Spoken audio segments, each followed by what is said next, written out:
This story is one of the most shocking and heartbreaking family tragedies South Africa has ever seen. Not because strangers attacked the Sebati family, but because the plan came from right inside the house, from someone nobody ever suspected. Tonight, let me tell you exactly how the entire incident happened from the beginning to the end, how the killers entered, how each victim was targeted, and how the plan unfolded, and how the shocking truth finally came out.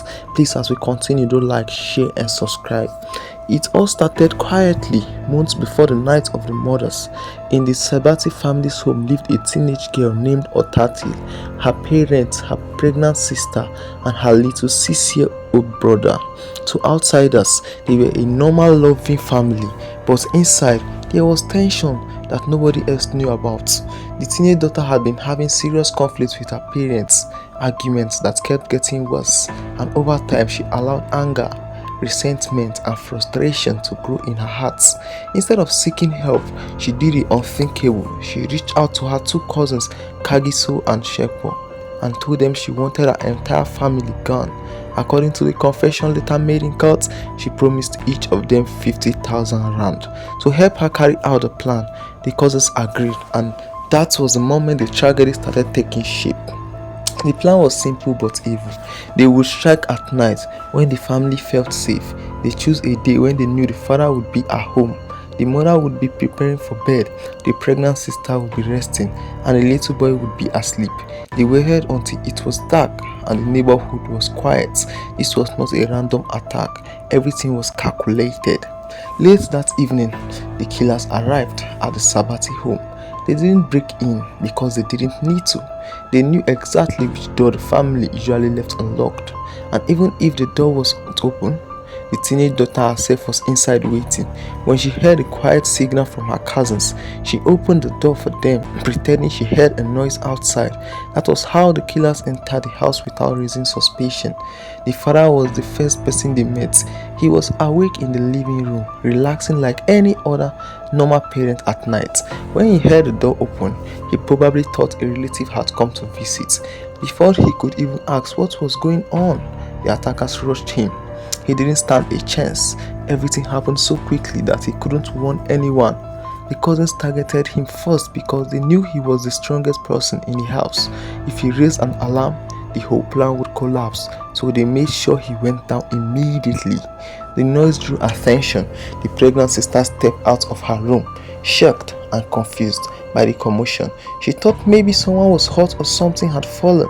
Before she could fully understand what was seen, the attackers moved towards her quickly. She was completely unprepared and didn't even have time to react. She became the second victim of the attack, and the unborn child she carried also lost its life in that moment. By now, the mother had heard enough to know something was terribly wrong. She stepped out of her bedroom and saw something she could never have imagined. Two familiar boys attacking her own children inside her own house. She didn't even have time to cry for help because before the attackers rushed towards her too, she was overwhelmed almost instantly, becoming the third victim. It all happened so fast that the neighbors heard nothing. There was no chance for her to escape or fight back. The later person in the house, oh my god, was a 6-year-old little boy, innocent, sleeping, completely unaware of what was happening around him. When the attackers entered his room, he was still half asleep, confused and terrified. Even the police officers who investigated the case later said this part of the crime broke their hearts the most. The little boy was taken too. He became the final victim of the massacre.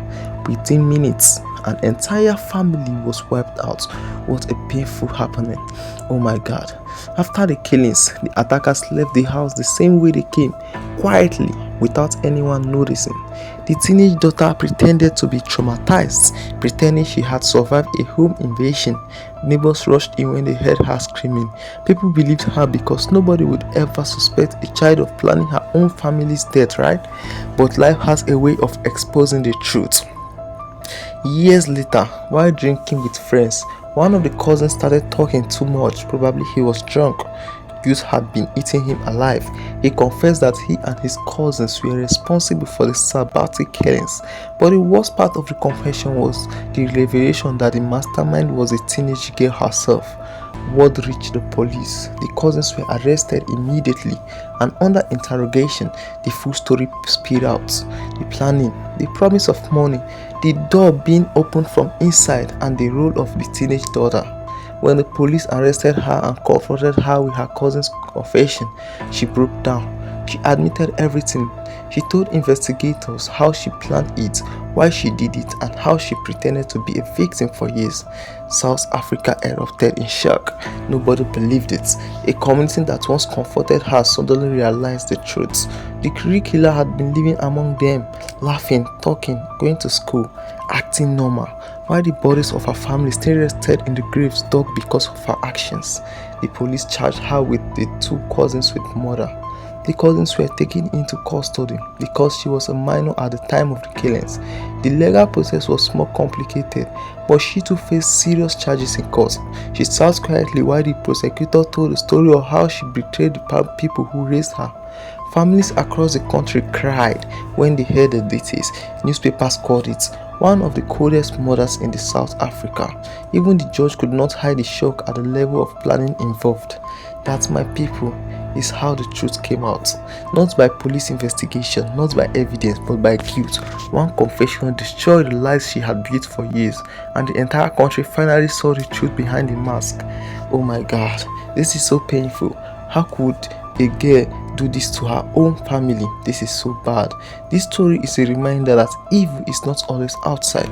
Sometimes it grows quietly inside the very people we trust the most, and no matter how long lies last, the truth always finds a way to come out. This is so shocking and so bad. This is the same way so many people sexually harass their own children, or probably their cousin or their relative. Oh, your close families, your close friends can be those that will do the worst things to you. This is the painful story of the Sebati family. Thank you for watching this video. I remain your boy. Please do like, share and subscribe, and also comment your thoughts. Thank you.